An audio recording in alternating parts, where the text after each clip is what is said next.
But I'm gonna go around from table to table and I'll start. Gretchen, you want to do introductions for your table? Sure, this is Melinda Dye. She's the career counseling specialist at Newport High School in Moraine, and I cannot remember. Olivia is here. She's our outbound for next year.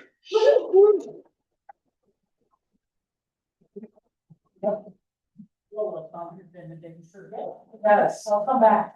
But we, yeah, and we'll come back. Okay. Sweet corn, happy dog. Oh, all right. Table. Oh, we're good at that, too. Good, good, good. We'll take it. With Meadow. Here, Dave, I will take care of it.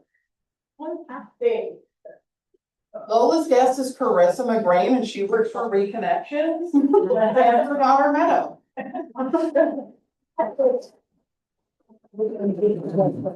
And Dana, if you could, so I introduced Brian Bray, but I'd like for him to talk a little bit about his story so that he can explain why he's a very special visiting Rotarian. Well, I was prepared to pay for the privilege.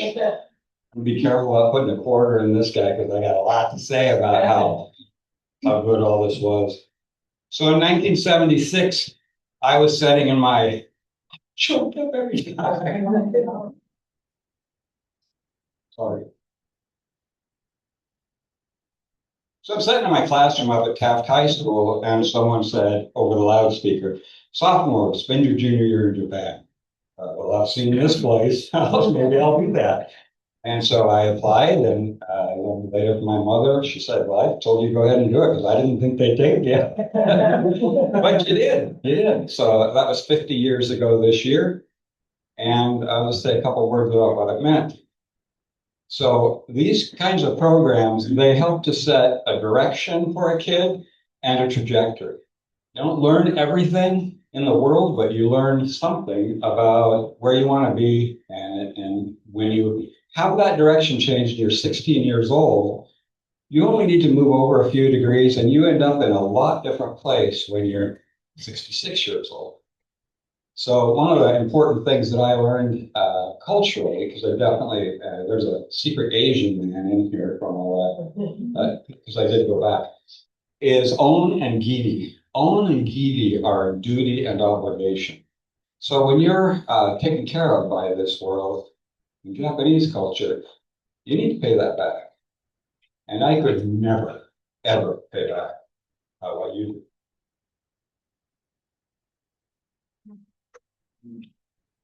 But after I was back for a few years, I was invited to join Rotary. So I did. And I contributed because I owe. So RILA, as we know it today, I'm going to say I did it.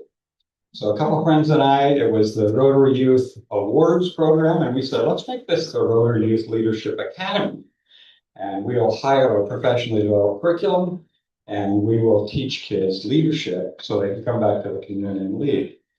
And I guess that's why they gave me the 5110 Rotarian of the Year award that year, and a Club Rotarian of the Year, past president, and still participating in Rotary at the Florence Club, where I'm telling myself, don't lead, do not, don't take leadership positions. But I will definitely do anything for the Sister City program and the exchange program. And I'll tell you, I have expressed this to the city for years, and they actually don't get the emails past me, so I need to help me with that and make sure I'm aware. And I'd like to come up and participate how I made. Please don't make me the translator for the incoming delegation. Although I do speak Japanese, and after that year at Mombetsu, I went to University of Oregon, and they have a program in Tokyo, Waseda University, which is kind of the Yale of Japan. So I got to go there for a year too. And so even though it's been 40 years, I can't help with Japanese. So just again, thank you, Newport. Thank you, Brian. Brian, I don't know if anybody told you at the table or anything like that, but we will be hosting the delegation next week at our regular meeting. That's no problem. So Thursday at noon, please come.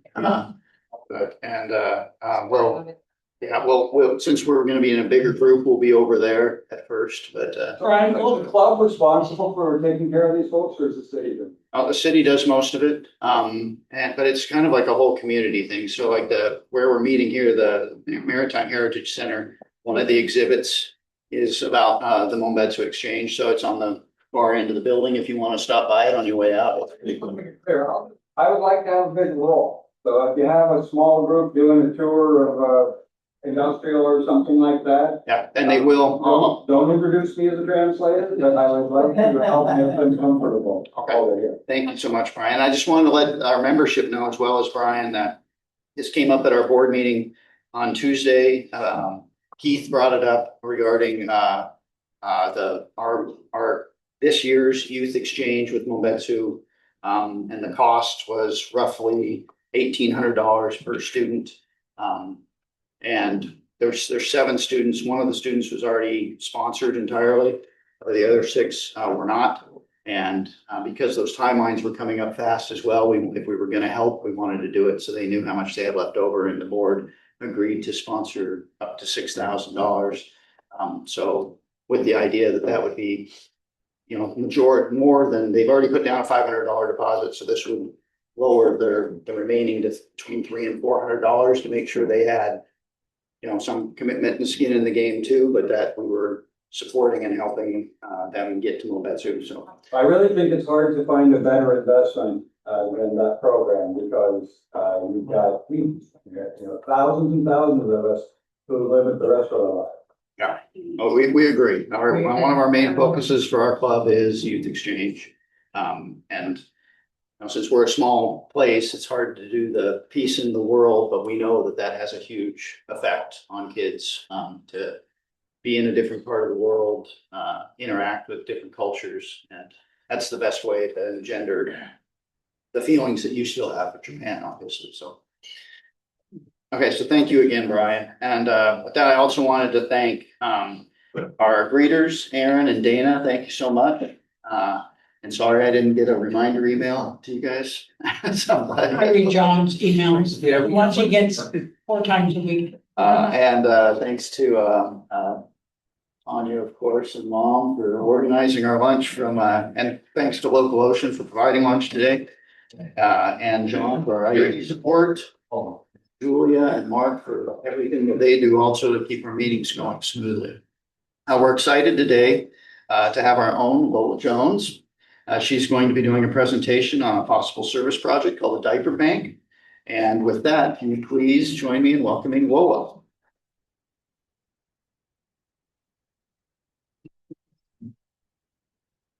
Hello, Rotarian. So, Makes you miss Big Bob. We are going to talk a little bit today about maternal child health, which is one of the 7 areas of Rotary impact. Next slide, please, John.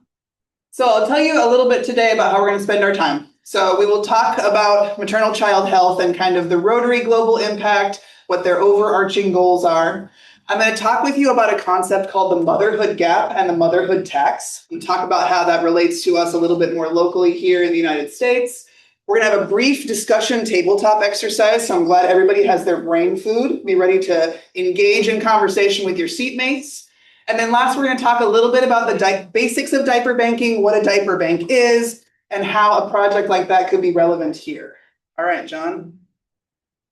So in terms of Rotary's impact, Rotary has 7 separate mission statements for all of these different areas of global impact, because they want to make sure that whatever activities they are doing under that umbrella are surgical. They're really addressing the main root causes of the issues, and that they're good investments of Rotary's global good. We have billions of dollars of money in philanthropy globally for Rotary worldwide.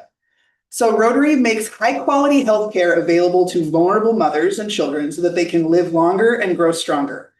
I'm a nonprofit professional, and that is an amazing mission statement because it's really centered on verbs. So it's making high quality healthcare available, it's facilitating access, the who to vulnerable mothers and children, and the purpose so that they can live longer and grow stronger. Because we know that investments in maternal child health, particularly those in the first 1,000 days of life, have the biggest impact over the life of that child and then the life of that adult in terms of outcomes that we want to avoid. Things like prison and other, encounters with the justice system, drug abuse, other types of violence. All of those trends in the life of an adult can trace back to the first 1,000 days of life. And maybe not to the exact instance where it happened or diverged, but we had our guests talk a little bit about the change of degrees in the life of a young person. When those degrees go the other way, away from the positive and toward the negative, living every day and every year on that trajectory then moves you further away from where you want to be instead of closer. So let's talk about, on the next slide, 3 particular areas, actions for that maternal child health mission statement. Number 1, they want affordable interventions in health and sanitation. We're going to talk a little bit about why diapers totally fit that bill and also mean that we move into a different area of global impact for Rotary. But we know that in maternal child health, those first 1,000 days, there's a lot of poo that we need to make go away. And in that sanitation capability lies a lot of the potential negative health outcomes for that child. If sanitation is poor in early childhood, longer term health outcomes are going to be more expensive to provide. Number 2, access to high quality care in the first 28 days of life. In the United States, we're really focused on the first 1,000 days of life because we live in the industrialized world in terms of healthcare. In the third world or the developing world, the first 28 days of life are even more that critical because we don't know if mom has access to clean water. We don't know if mom has access to daily nutrition that can help establish, life-saving lactation for that child. And so that window shrinks. And in that shrinking, I want you to be sensitive of the fact that in the United States, although we experience these same types of crises, the scale and the depth to which we experience them is so different than the non-industrialized or developing world. And so when we find ourselves as Rotarians in that global scale, I think it's important to realize, yes, we are fighting against a much bigger challenge globally, but we have the ability to be so impactful locally. If we can translate what's happening in that larger umbrella sense of maternal child health into activities happening right here in our community. The last thing here is that we want to promote the local control of maternal child health care. In the developing world, a lot of healthcare is politicized, it's nationalized, or there's not a whole lot of local access and local, quality and flavor to the access to that healthcare. And so again, in the United States, we don't worry about a diversity of access to healthcare. We know that people have multiple options for OBGYNs. We have multiple options for places to deliver our children safely in this community. In the non-industrialized world, it's not necessarily true. All right, next slide. We're going to talk a little bit more about some local data here. This is for the United States of America. This first number here, this 30 to 40% loss of annual income in the first year following birth, this was really shocking for me to read because I think about 30 to 40%, of my income. I know what I lost in my maternity leave. I know what my privilege allowed me to absorb in terms of that loss of money, of true cash. And I try and generalize that experience to somebody else for whom 30 or 40% of their income is the difference between having housing or not, the difference between having a vehicle or not, having insurance or not. And so again, that concept of what we experience, especially as Rotarians, we know that we have privilege in this community, in this nation, in this world. So the experience of parenting, for example, something that's so universal with a little bit of sensitivity and a little bit of awareness of what other people might have in their context, we understand why this very normal experience of motherhood becomes much more challenging for other Americans and especially for other humans on the global scale. Next figure there, 1,861. That's the average loss of income for the first fiscal quarter following birth. That is the razor's edge margin that some women are living on. So 30 to 40% loss of their income is not even $1,900. And so the idea that that loss of income is representing that percentage of their gross domestic product as a household, frankly, it should be concerning to us, and also the rising cost of living. But it helps you understand why women make the choices they do about going back to work. How many people have known a woman who went back to work and you thought, oh my gosh, how early? She didn't want to do that, right? A lot of those choices and a lot of the systems in which we make those choices are based on factors and variables that we have very little control over, particularly as women, very much as single women. And in my work in philanthropy, I have observed, and I wish I kept better data on this, but I'm data averse. Julie and I, will have it out about that. The immense albatross of parenting in poverty belongs to women, almost exclusively. I have encountered very, very few single parent households that were entirely and universally parented by men. And so that experience of the loss of income, the loss of physical capability, potentially even the loss of like health overall, because pregnancy is not a health neutral event. How many women are very different after their pregnancies, right? The idea that that burden and also the burden to provide is solely on women, especially in the developing world. This is why Rotary is making this level of investment in this particular area of philanthropy. Last figure I want to point to, 0. That is the number of federally mandated hours of paid time off associated with birth or associated medical instances.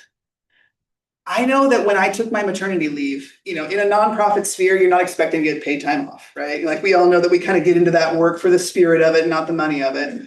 I know women in the corporate sphere, though, who are looking at their paid time off and allocating their vacation time to attend appointments, like kind of robbing Peter to pay Paul when it came to paid time off to do their OBGYNs versus their delivery versus their, recovery time. And then who was I going to come to get in and be another part of my village? Is my mother-in-law coming? Is my mom coming?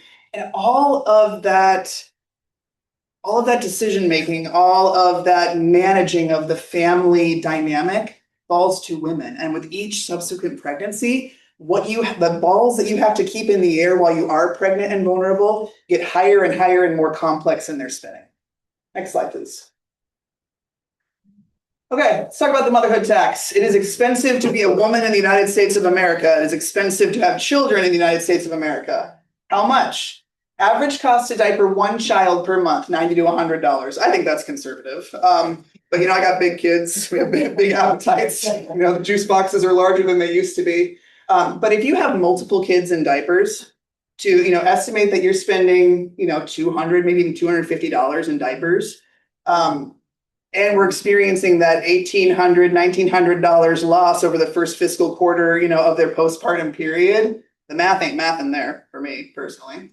The next figure. This is a figure that I've had memorized since the first day I worked at Samaritan House because it hasn't changed in the 16 years that I've worked there. That's monthly income for one mom, one child on TANF. TANF is what is usually referred to as welfare. It's called temporary aid to needy families. This is a cash benefit system.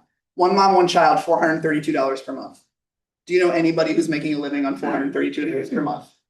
And if we're taking away $100 of that for a kid in diapers, now we're living with $332 per month, providing housing, transportation, communication, any sense of a life, or enjoyment, recreation. It's not happening. The math ain't mathing. Again, $0.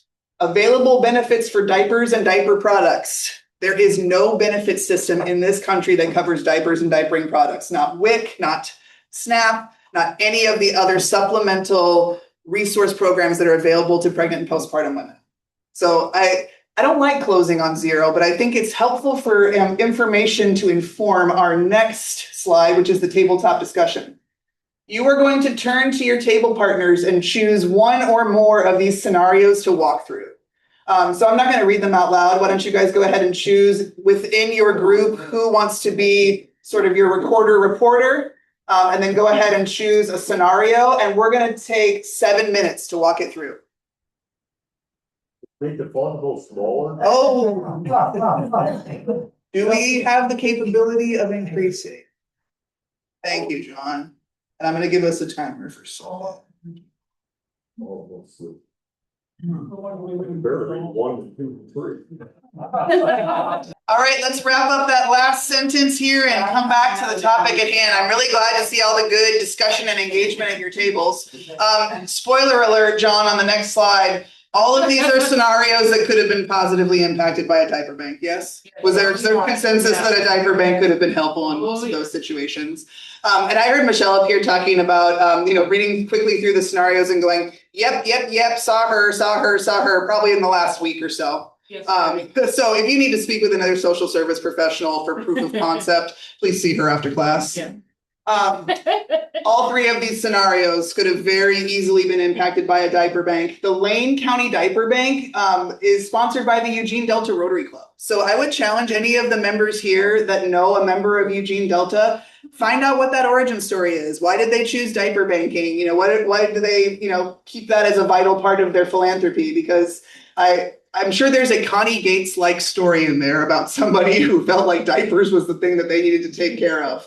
But I like to learn the history of Rotary projects like that because I feel regionally we can influence each other, and particularly within the district. Rob Thompson was talking with me about some really exciting district level incentives for projects like diaper banking, things like using our foundation points and some other types of currency that really only the Rotary Foundation has to give.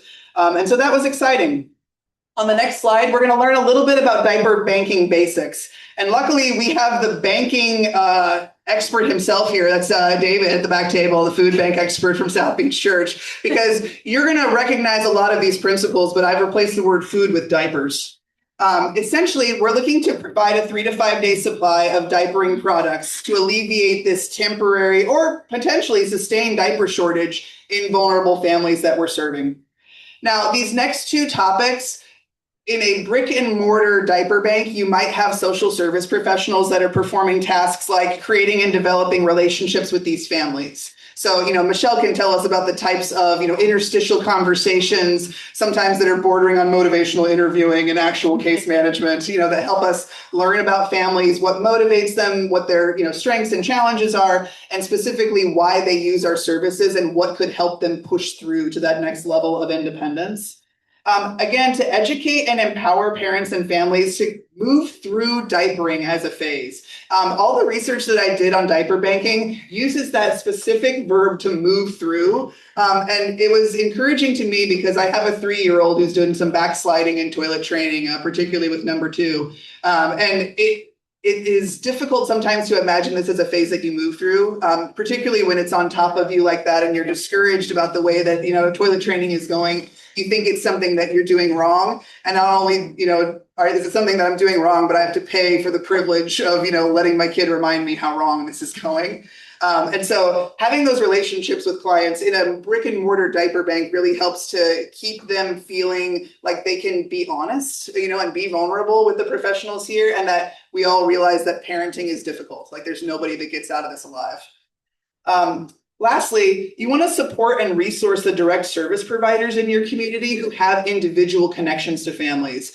So Amy and Rob Thompson and I spoke with the public health, maternal child health program administrative assistant, Kat Levine, and she was talking with us about their providers who are going out and serving people in remote and rural Lincoln County, or even people that don't have transportation. If you were doing scenario number 3, transportation plays such a huge role in the economics of what you can purchase and at what scale.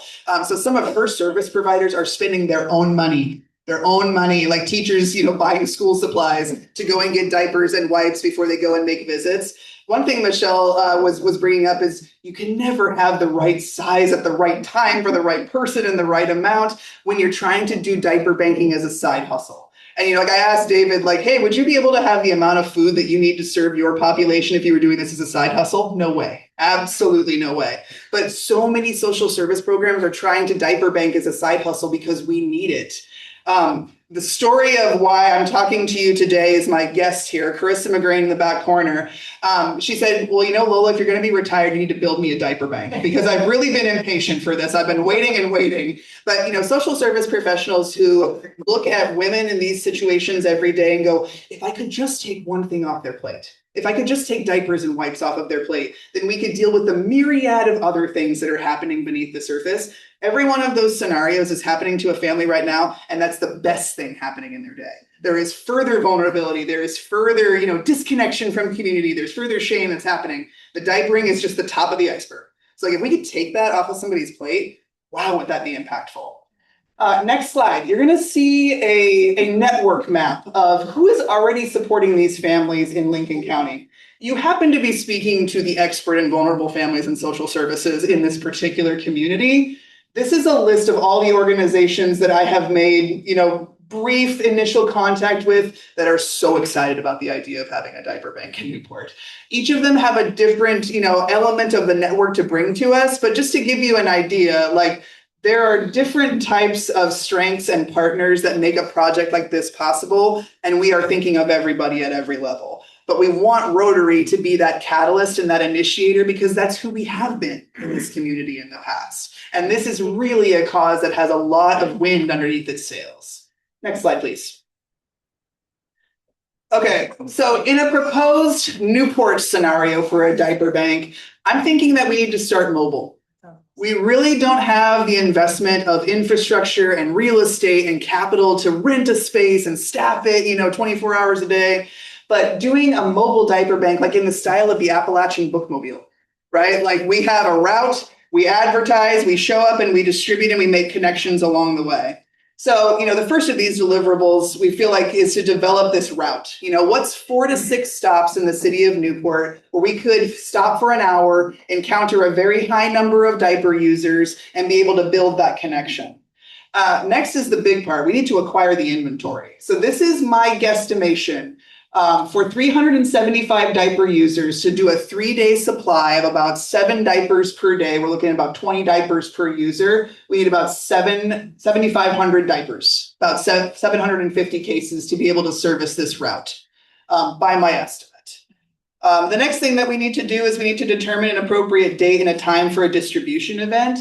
I'm really suggesting that we take a look at back to school. Back to school is a really hard financial time that you don't anticipate because it's the supplies and it's the shoes and it's the changing the work schedule to go to the registration event and all of those little ways that we slice and dice that $1,900 in lost income in the first 3 months of the postpartum period. That $1,800 that we lose over that first period of time, and then the 30 to 40% of sustained income loss over the rest of the life of that child. We need to start thinking about the ways in which the school year, the seasonal calendar really slices and dices that budget, and then be responsive in the ways that we show up and when we show up. Okay. Lastly, we would need to staff and execute that mobile delivery of diapers in the fall of 2026 and beyond, ? Like if I were to put an invitation to this party, I would say it ends at ?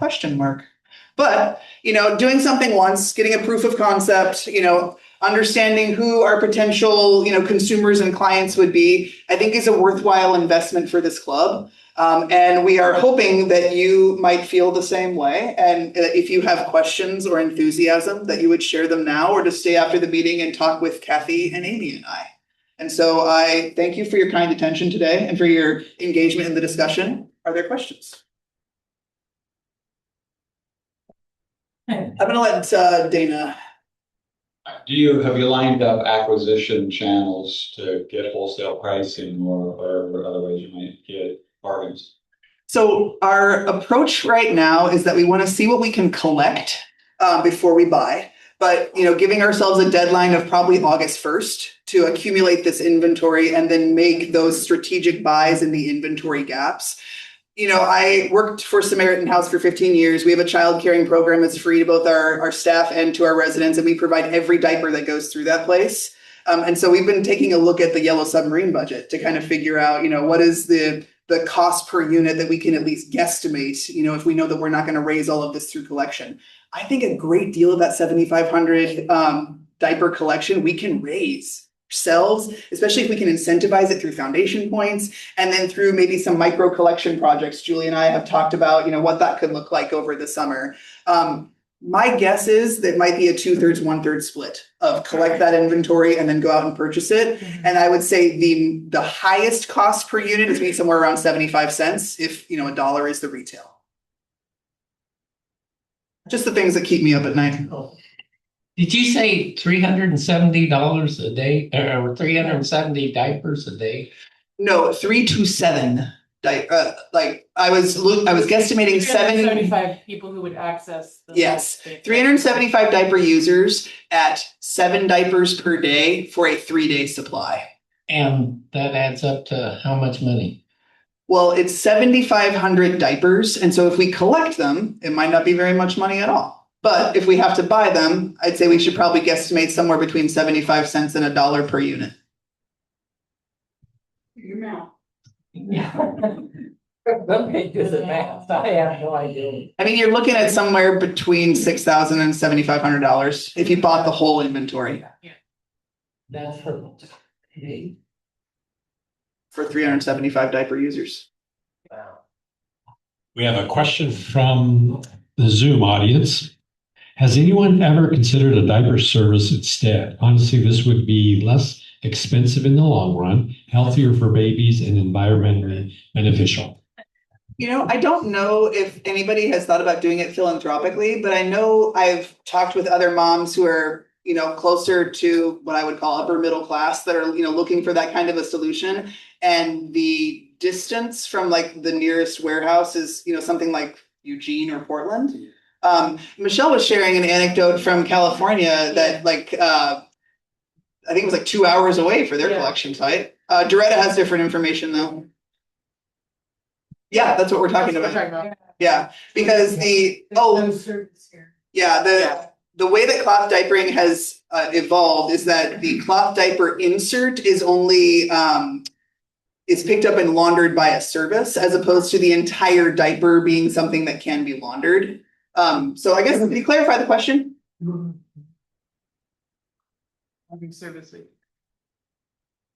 It's from Claire, if you'd be willing to come up. We could take one more in between. Yep, go ahead, Al. No, it's. Oh, it's Kathy. My thought process is also about cloth diapers. I did cloth diapers for my second child and found that I was only doing one load of laundry a week. I was able to use a diaper liner, toss the waste into the toilet, flush it, and then wash one load of diapers a week. And once the initial cost of diapers is done, then there's no cost other than a load of laundry. Yeah. So is this something that we could talk about adding to our diaper bank, in that if somebody wanted to eliminate the cost of diapers just by giving them, say, People might not have washer. well, and I understand there may be washer and dryer situations, but having cloth diapers and able to do that laundry yourself eliminates the need to buy diapers. Yeah, I think what Kathy's question points to is a desire to really want to meet parents where they're at in their diapering or toilet training process. So if we have a family that's really actively exploring the idea of doing cloth diapers for that economic reason, you know, we want to be able to support that curiosity, right? And so is there a way that we could have something that would supplement, whether it was through liners, you know, or through other types of hygiene products? Yeah. We also talked a little bit about that here, and what's difficult about that is some people don't have a washer and dryer on site. And so, but I like having that as an option, because I also know people that made the huge investment of buying all those cloth diapers, and like, I know the Capris would have totally just given it to us, right? And because they want to get rid of them and they want to give them to somebody who's going to use them. So I think that would be a way it could evolve. I also wanted to mention that when Rob and I and Lola talked to Lincoln County Health, is that part of this is also they have all the knowledge, and so do other early intervention kind of groups know who we need to be in connection with. So it's not like we're going to drive up to Walmart and say, free diapers, everyone. These are targeted folks that are already in the system, and they know that they need the service. So I want to give Brian back enough time to conclude the meeting. So I would just say that if you're interested in learning more or serving on our ad hoc committee, which I have just given myself the authority to create, please stay after the meeting, and we're going to make a contact list to follow up. Thank you so much.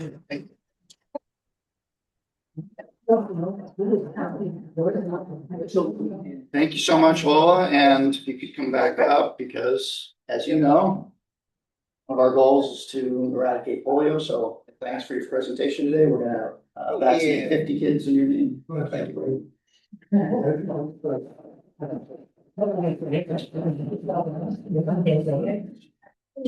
Okay, I want to make some quick announcements. First, I would like to have Al Fitzpatrick come on up here. One of my favorite things to do is award a new Paul Harris. Yes, you're Paul Harris. Gosh, what is it now?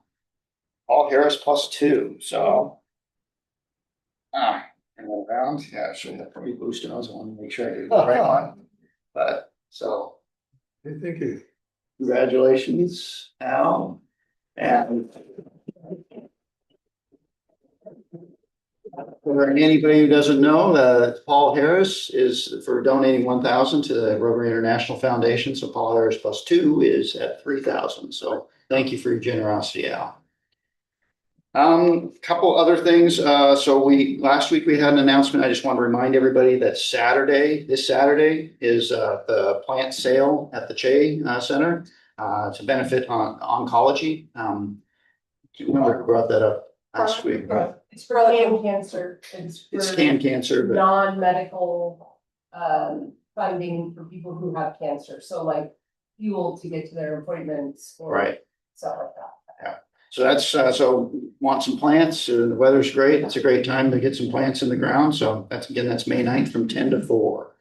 Right there in town, right by Thai Elephant or the hospital. So right on 101. As we talked about, everybody knows, next week is Mombetsu. We'll be hosting the Mombetsu delegation, as well as I'm sure some city officials.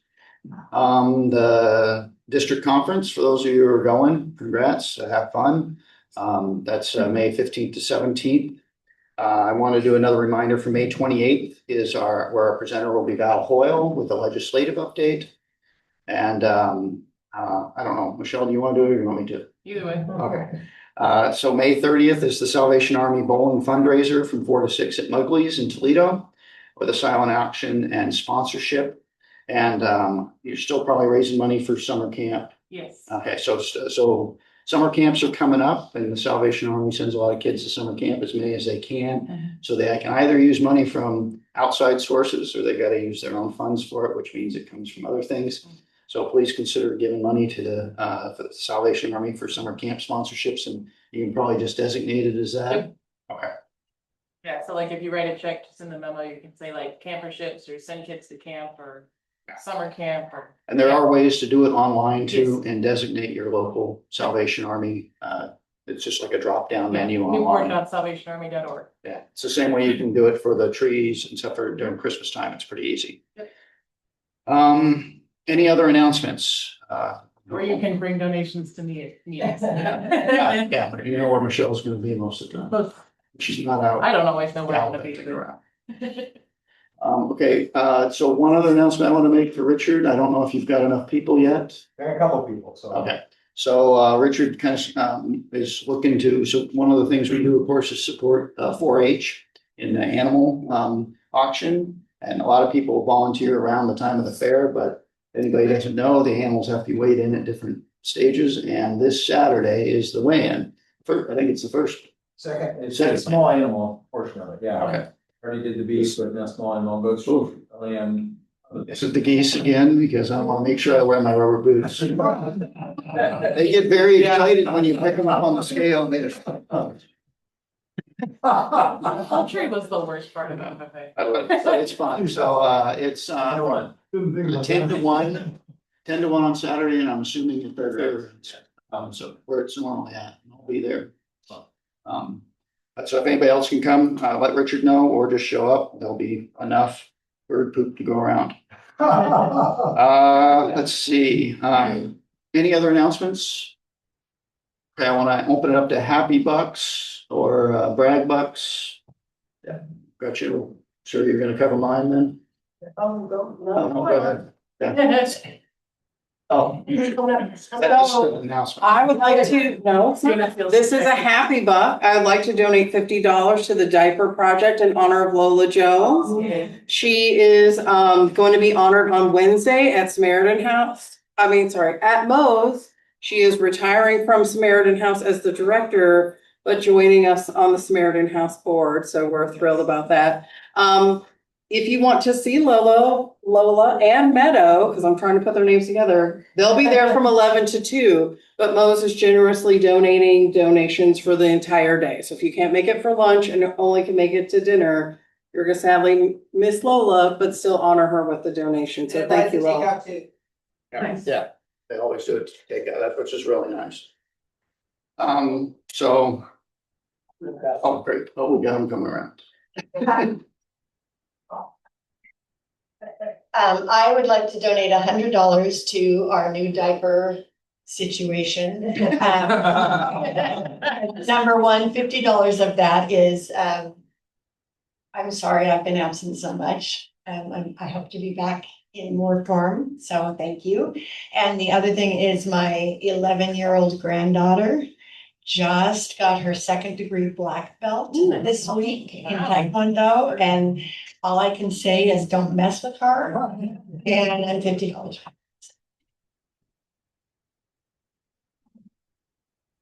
And we're still looking forward to the update on the dental trip, Yes. when we get it scheduled, when you're available. I always like hearing about it, and I don't care about the rest of you. I've got. No. Oh, you're good.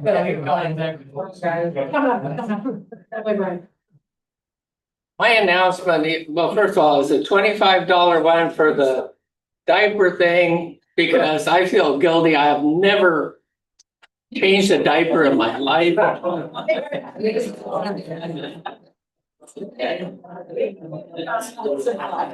What a time to live. But here's the big announcement. If anyone here knows anyone that's getting married this summer, I want you to know that the Loxton Community Club is now an affordable rural country venue for weddings. And we have this cool brochure. And it's not just normal weddings, it's fun weddings. You can have the ceremony, 50 people max. Inside, you can have the dinner inside. You can boogie until the lights go out at night. And we can do this indoors or outdoors. And we even have a recreation package. If there's kids and you want to do some Frisbee golf or whatever. We've got all kinds of fun. Anyway, if you know anyone, we've got some brochures, and you can actually go down to Diamonds by the Sea and pick a few up.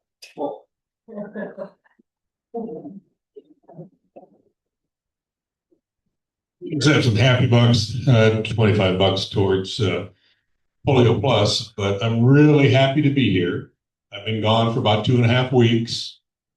And spent that time in 2,000 miles in a small RV with a dog and a cat and a bird and a wife. Oh, wow. And I survived.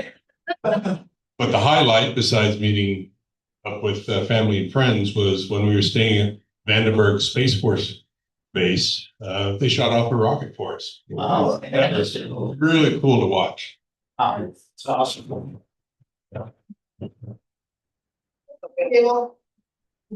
I'm happy to report.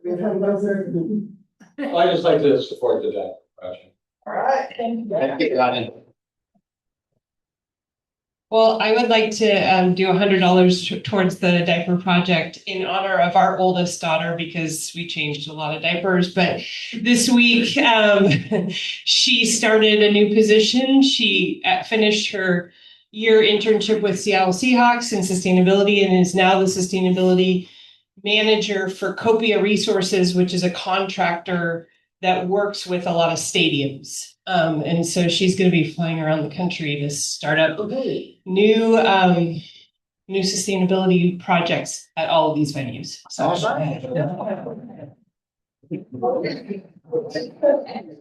Hey, Aaron, you can come up here. Oh, yeah. We're gonna go with $30 to the diaper project. Our second oldest daughter is coming back. She's been aboard USS Gerald R. Ford for about a year. They've been underway, so she's had a busy deployment, and she's very happy to be coming home. But she's had a great year. She's very much enjoying her career. She launches the planes off the flight deck. She's the one who goes underneath and hooks them up. She's an aviation postmate. So.